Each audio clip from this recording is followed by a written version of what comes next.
Daily একবার করে আমার বাড়ির থেকে বের হতেই হবে।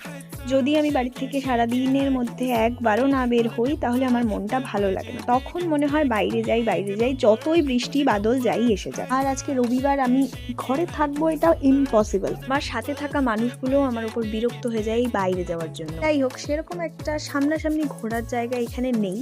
সেই জন্য ওই একটা জায়গা আছে ভিউ পয়েন্ট, যেখানে আমরা গিয়ে বসে থাকি বিকালবেলার দিকে। সেখানেই আমি মাঝে মধ্যে যাব, মাঝে মধ্যে না প্রায় বেশিরভাগই। ওখানে কিন্তু গিয়ে সেরকম কিছু করি না, চা খাই, কিছু গল্প টল্প করি, তারপরে বেরিয়ে যাই। এটাই আমার মজা। খুব ফুর্তি আমার মনের মধ্যে একটু ফুর্তি রাখাটাও দরকার অবশ্য। ফুর্তি করতে করতেই আমি মরি, কিন্তু এই ফুর্তি করতে করতে দেখি অঝোরে বৃষ্টি শুরু হয়ে গেছে, মানে বিশাল বৃষ্টি, যেখানে আমরা বের হতেই পারছিলাম না। বৃষ্টি পড়ার জন্য আমাদেরকে আরো আধ ঘন্টা 45 মিনিটের মতন ওখানেই থাকতে হলো। মানুষ যেরকম রং চেঞ্জ করে, এখন ওয়েদারটাও দেখি ওরকমই রং চেঞ্জ করছে, কারণ চালছের ওয়েদার অনেকটা ভালোই ছিল, বৃষ্টির আসার কথাই ছিল না, হুট করেই চলে আসলো।